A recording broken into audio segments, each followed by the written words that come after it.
That's right, we're back. Jimmy Faluca here with Frank. Frank, you having fun tonight? Yes, very much so. Absolutely. Anytime I get to talk, let me tell you something, ladies and gentlemen. There's not many guys that I would enjoy talking to for over an hour. And let me tell you something. Frank is one of those guys that I can't get enough of him. I'm here too, brother. Well, ladies and gentlemen, in April of 2016, the WWE is going to attempt to have the biggest crowd in the history of WWE at an event. Wrestlemania 32. But even though they're not using numbers, we will still refer to it as WrestleMania 32. They're going to try to get 105,000 people in that building, Frank. And it's not going to be easy.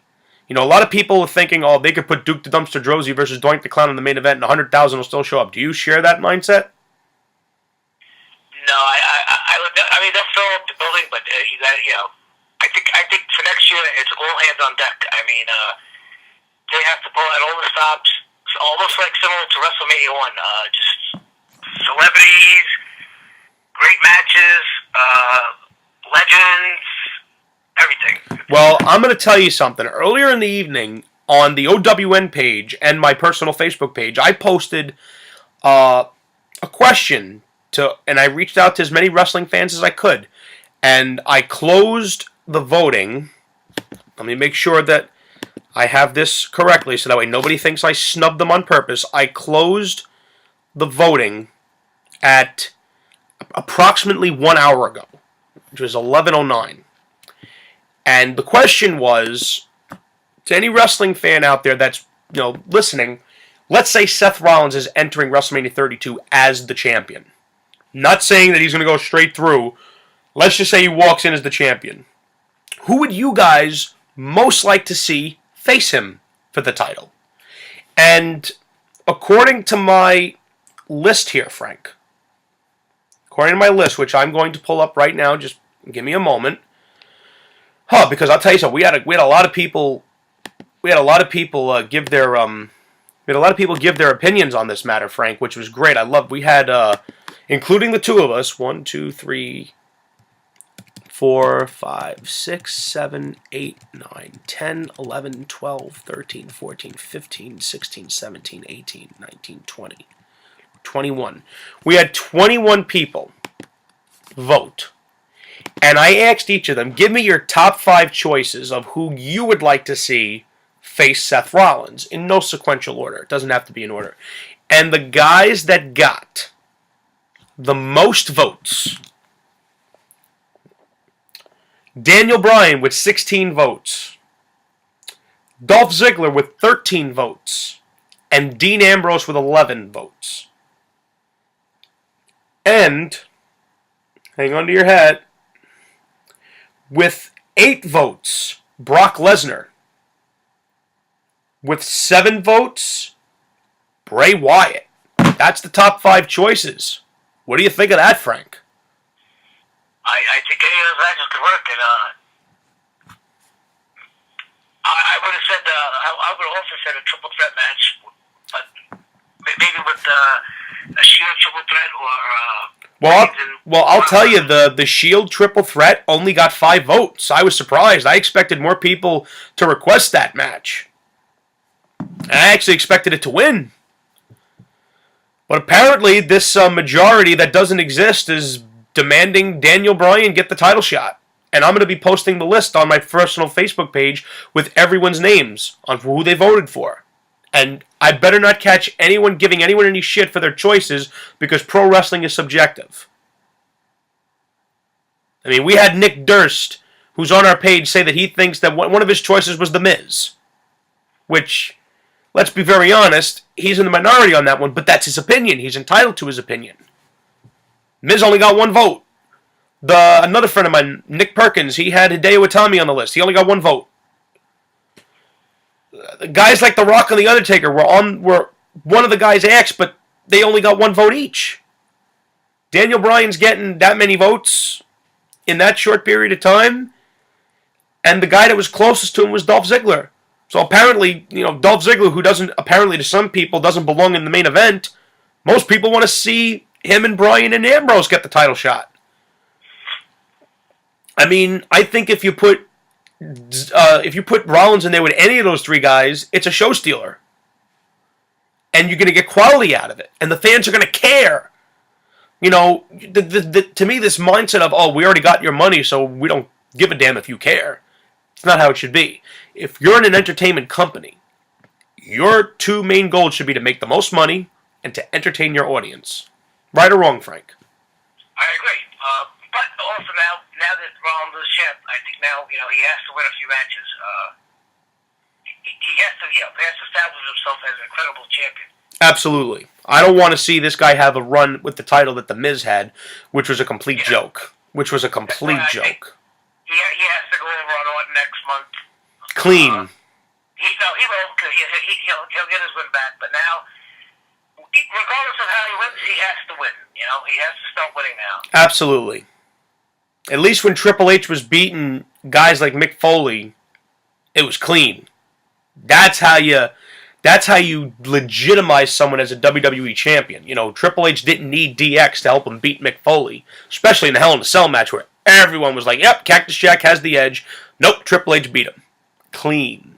Well, the thing that Rollins has over Triple H is his athleticism, and he's a better wrestler. Oh, absolutely. In terms of a worker, Seth Rollins is leaps and bounds better than Triple H.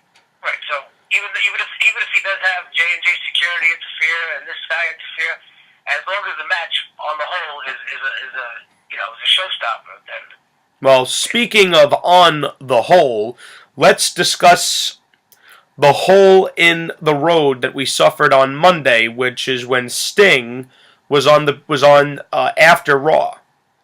And one thing that really caught my eye and it gave me chills was when Renee Young asked Sting, "What does the future hold for you?"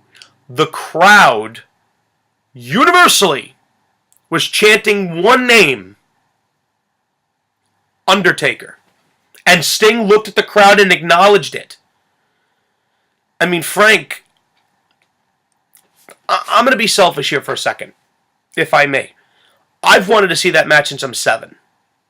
Because when I was watching wrestling when I was that age, I watched WWE for The Undertaker, and I watched WCW for Sting. They're both part of the same company now. The bridge has been closed. It's there. You have them under the same roof. And both men proved at WrestleMania 31 they could still go. It's a match that people want to see. Not just me. It's just like the Bryan issue. If Bryan was not massively over, I wouldn't be talking about him. There are guys I really like on the WWE roster, like Tyson Kidd. I really like him. You don't hear me talk about him all that much because the guy's not over.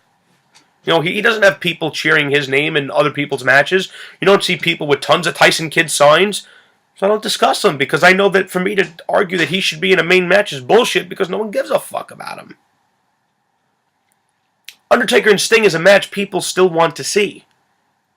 And it's a match that Sting has wanted for years. I mean, if you go on Google for more than a minute and you type in Undertaker versus Sting, you will see tons and tons of fan-made promos. I mean, Frank, when you get a chance, either tonight or tomorrow, after you enjoy your Easter Sunday, of course, go on YouTube and just type in the Undertaker versus Sting promo, and you'll see tons of fan-made promos. Hell, type in WrestleMania 32 Dream Match card. Undertaker versus Sting is on every single one. Yeah, listen, if the fans want it, it's going to happen. Oh, and Monday it was clear, and that's why I was happy. I was so elated because I'm like, thank God the fans and I are on the same fucking page. Because, to me, they would be fools to not do this match. They would be fools. Because the story writes itself. However way you want to go about it. I mean, I was at work yesterday, and we were stuck in this one room all day because our machine that cleans all of our plates and stuff was down. So we had to do everything by hand. Thank God for gloves. Because cleaning dishes in a hospital sucks. I can tell you that right now. And if Marco's watching, big up to you for working side by side with me. I appreciate it, bro. I laid out, because I was talking about this very subject, because he got back into wrestling. And he's a big Roman Reigns fan. And good for him. He asked me, how do they do the Taker Sting match? How does it go about? And I gave him week by week, starting the day after the Rumble, all the way to WrestleMania. Exactly how it can go about. And when I was done, he was like, holy shit, how long did that take you? 10 minutes. Very simple. And I'll give the short version. The week after the Rumble, you announced The Undertaker's going in the Hall of Fame. The week after that, you announced that Sting's going in the Hall of Fame. Then you announce somebody else the week after, and the week the week before Fastlane, you announced The Undertaker will be on Raw, the Monday Night Raw before Fastlane, to talk about the Hall of Fame. He'll be there to acknowledge that he's getting inducted. It is what you do. Taker comes out, thanks the fans. He acknowledges he's going in the Hall of Fame. Said, I worked hard, I did everything I could, and I am very proud to receive this honor, but I want it to be known that as of this moment, I am officially retiring from active WWE competing.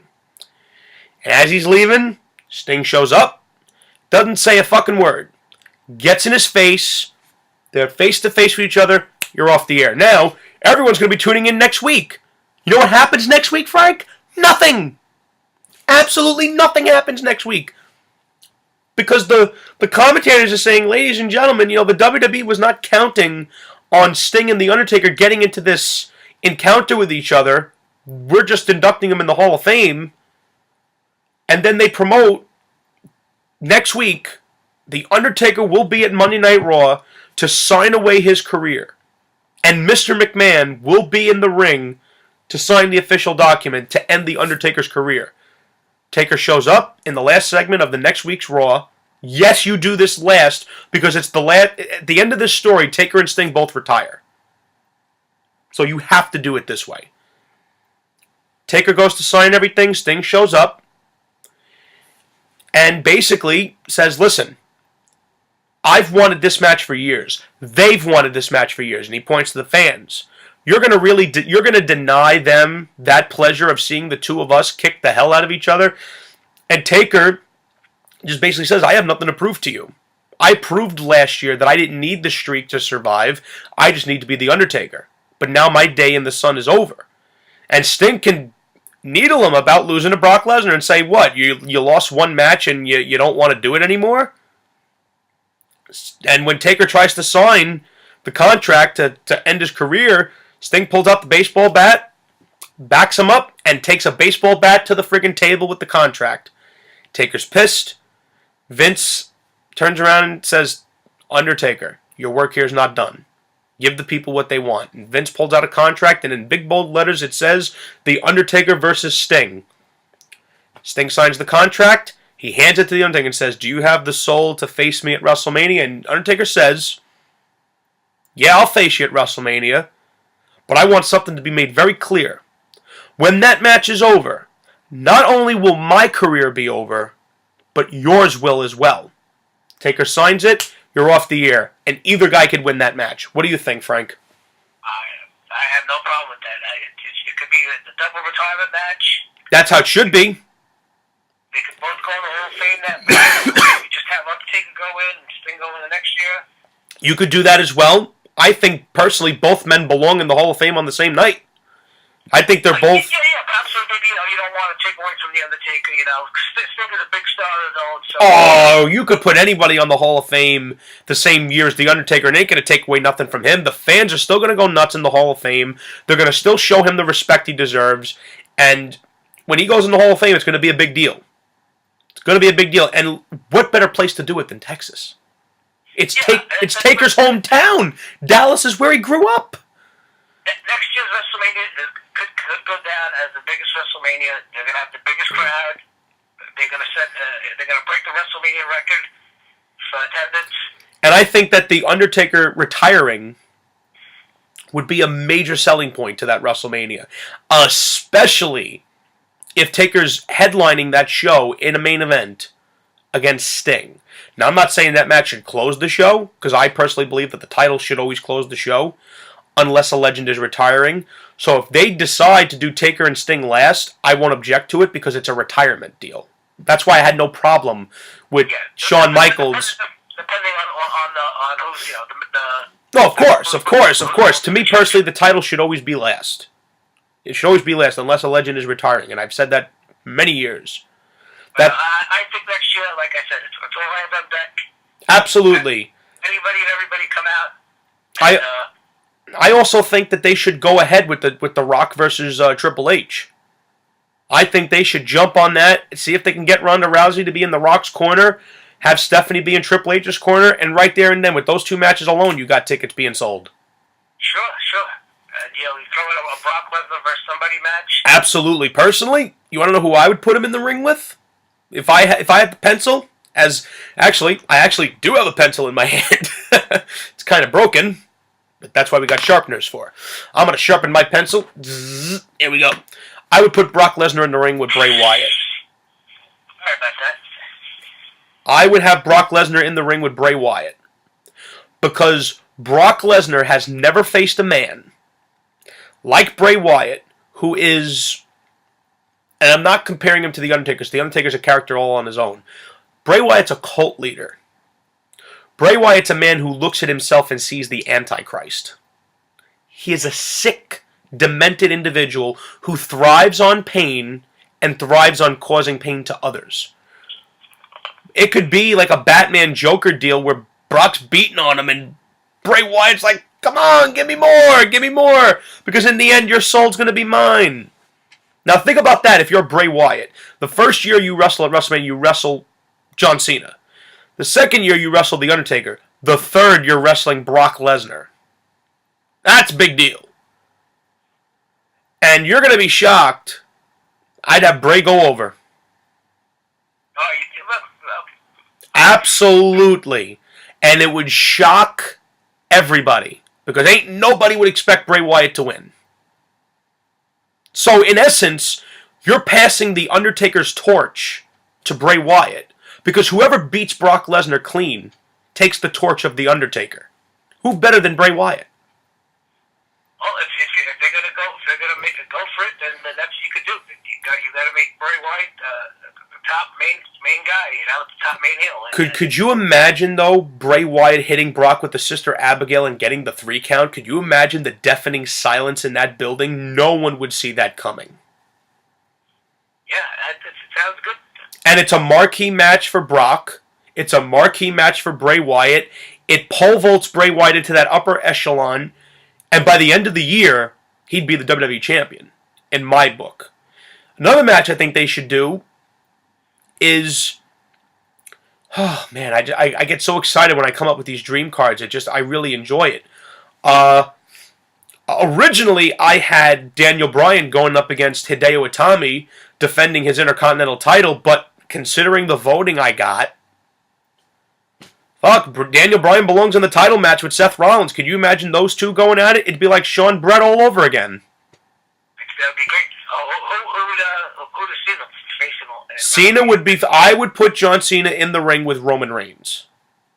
Yeah, I think that could be good. That would be a great show. That would be a match that would help get Roman Reigns over, because ain't no fucking way, shit for shine, the fans are going to cheer for Cena. Ain't no way. And if the fans boo both of them, that's how you know you got to pull a plug on Reigns. That's the ultimate test for him. I think the fans would chant for Reigns. I think and that's why I felt the match should have happened this year. The match should have happened this year, and Bryan should have been facing Brock, because by the time you get to WrestleMania 32, Reigns is over like Rover, he's beaten Cena, he's beaten Rusev, he's over, the fans like him, and when he gets the belt, the fans don't feel like it's forced. They feel like, yes, we want this. I mean, Frank, isn't that how it's supposed to be? Exactly, yeah. I think if you put Roman Reigns in the ring with Cena, you're saving Roman Reigns, because the fans are going to cheer for him. I know I will be. Because I don't want to fucking see Cena win. I don't want to see him win anything. Sorry. I hate Cena. I can't stand him. I think his character's an insult to my intelligence. I think his wrestling ability is mediocre at best. I think the only reason he sells the kind of merch that he does is because of the way his character is booked and because he has so many things to sell. Now, what do you think of that match? What do you think of that match? That's one thing that that does save him. He does pull off matches all the time. You know, no matter who you put him in there with, he has a decent match at least. Now, if Bryan faces Rollins, then for the Intercontinental Championship, if you really want a classic, Hideo Itami versus Finn Balor. Imagine that match on the grand stage of WrestleMania for the Intercontinental strap. Well, let me ask you a question. Who do you think is going to win the Rumble, 2016 Rumble?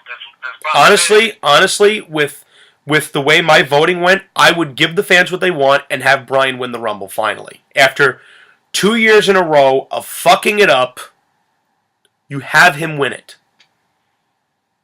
I mean, who's the champ going to WrestleMania? Seth Rollins. I would have Seth Rollins lose the belt at one point during the year, but maybe he gets it back at TLC or he gets it back at the Rumble, and Bryan versus Rollins would be my main event. Who takes it off? I'm sorry? Who takes it off of Lesnar? What, in the middle of the year? You could have a test run. In the middle of the year, you could have a test run with Reigns and see how it goes. No, I'm talking about Lesnar. Does Lesnar get his belt back before WrestleMania? In my story, he doesn't. In my story, I wouldn't. Because you already did Brock's reign, and he had his time. He had his run. That's a run. Brock Lesnar winning the title at SummerSlam and losing it at WrestleMania is a run. Not a month. It is a run. So that means that you're going to have to do whatever Lesnar challenges for the belt. It's got to be a triple threat match. It's either got to be a triple threat or it ends in a disqualification. Yeah, you don't want Lesnar getting pinned. Because I would not have Brock get pinned until WrestleMania 32 when he fights Bray Wyatt. That would be the first time Brock takes a clean L since his match with Triple H. Because since his match with Triple H at WrestleMania 29, Brock has not lost a match clean, which is a big deal. And I would pass that torch to Bray Wyatt. Bray Wyatt's the most all-around talented guy that they've had since CM Punk. In my opinion. Character, talking ability, wrestling ability. The guy's got all the intangibles. I want to see Wyatt have a few more good matches this year. He will. I have no doubt in my mind that he will. I mentioned Bryan versus Rollins. I mentioned Balor versus Hideo Itami. What do you think of that for the Intercontinental strap? Wait, say it again. Hideo Itami versus Finn Balor. Yeah, of course. That's good. But you got to build them up. No, that's what you do throughout the summer and the fall. You build them up. Another match I would do is there would be a United States Championship match between Adrian Neville as the defending champion against Chris Jericho. I'd bring in Jericho for WrestleMania. All hands on deck, like you said, Frank. Yeah, definitely. You bring everybody. You bring them all, and you have Jericho put the fucking kid over. I would also do a fatal four-way between Ziggler, Ambrose, Orton, and Luke Harper.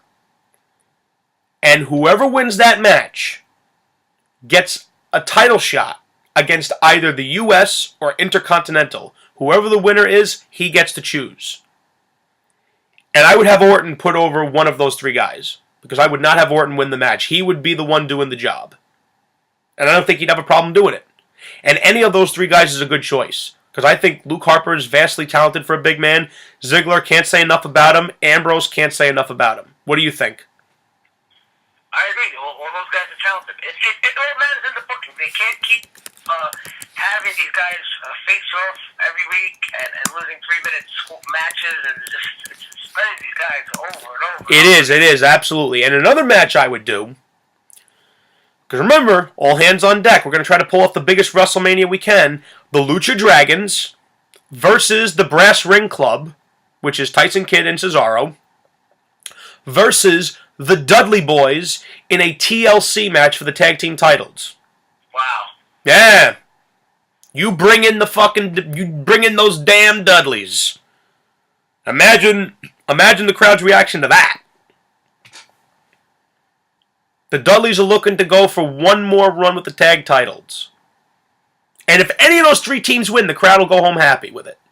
Think about that. The Lucha Dragons... That'll kill that match.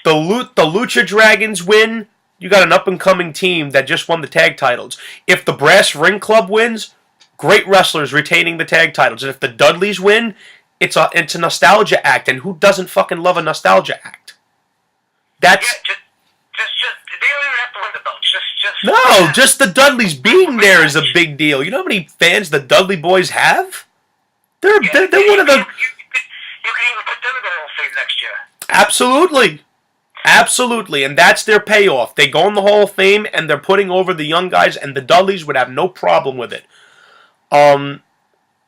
Another match I would do, which they didn't do this year, but they should have, is Rusev versus Ryback. I would have Rusev, after he loses to Cena, which there's no doubt he's going to, I would have him just, again, go on another winning streak. The guy doesn't lose a match until he runs into the human wrecking ball. And I would have Ryback win. Ryback needs a WrestleMania moment. And it should be giving Rusev the shell shock. I think Ryback would have benefited big time from beating Rusev for the US belt, but they went with the safe route, which was Cena. It's done. It's over with. What do you think? I think you should keep building up Rusev. Don't make him become a comedy act. Absolutely. I don't want to see another friggin' Vladimir Kozlov. Please, give me a break.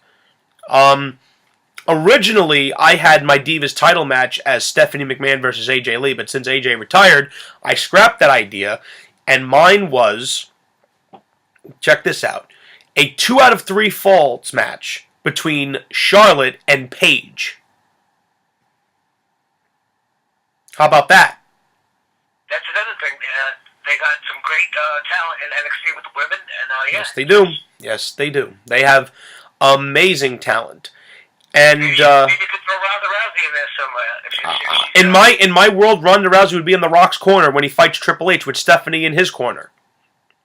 Yeah, I don't know what a contract with UFC. But I'm just saying that in my dream world, that's what happens. Oh, you're right. I agree. Also, the Andre the Giant Memorial Battle Royal.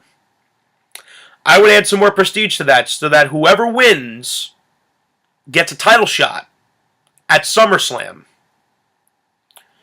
You could have several guys win this match. One of my choices is Baron Corbin. I like him. I think the guy does what he needs to do.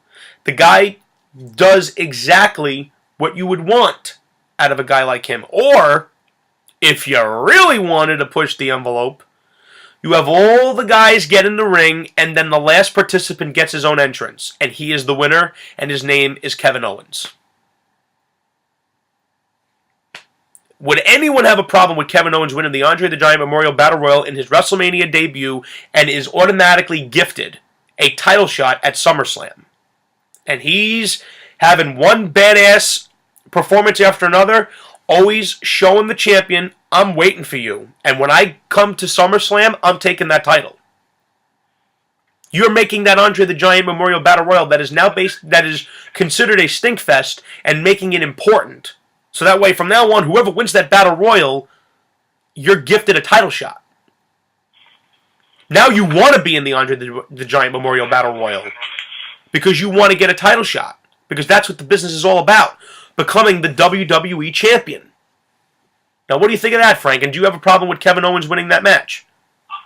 No, maybe not next year, though. The way WWE works, they like to build these guys up very slow. But what do you think of the idea of a Bryan versus Owens SummerSlam title match with Owens going over?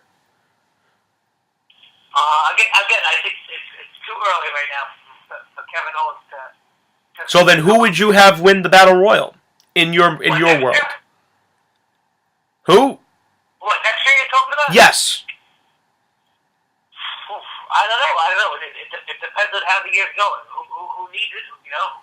Who's the next guy that's clearly the next star? So it's maybe a little too early to predict that. Well, that one may be the only question mark, but out of all the matches that I just told you, Frank, what did you think of the card as a whole? Do you think that card would sell tickets? Yeah, how could it not? But like I said, we got to see, of course, how the year plays out. I mean, I think Taker versus Sting is a must. I think Triple H versus The Rock is a must. That's two encounters they've had in the last year where the crowd was wanting to see them fight. I think you got to have Bryan win the Rumble because 2 years in a row you fucked up. If you do it 3 times in a row, shame on you. I think Reigns versus Cena has become very necessary because you need to get Reigns over. Yeah, that's a match I definitely want to see. Absolutely. And it's a match that will get Reigns over because the fans hate Cena, whether anyone likes it or not. And if you hate Cena, that doesn't make you an internet fan. It makes you a wrestling fan with an opinion. Like I said, I think Reigns has got it in him, and he's just not being booked properly. You just got to keep building him up, let him have good matches, great matches, and then eventually. Great things will come out of him. He's a Samoan, and the Samoans have a history of being great wrestlers. But like I said, I liked last year when they teased Reigns and Cena. It had like I could see a big fight feel to it, you know? Oh, absolutely. And you notice that they held that off? That was very smart on their part. And if they have any brains, they'll make them fight each other in the middle of the card at WrestleMania 32. The main event, I hope it's not Reigns versus Cena for the title because nobody really wants to see either one of them with the belt right now. Yeah, not right now. Not right now. But, guys, me and Frank are going to call it a night here. We hope you guys enjoyed the show. We wish you all a happy Easter. I hope you, for our Jewish fans, I hope you enjoyed Passover. And we hope you guys enjoy your weekend. And we'll see you on our next show. Take care, guys.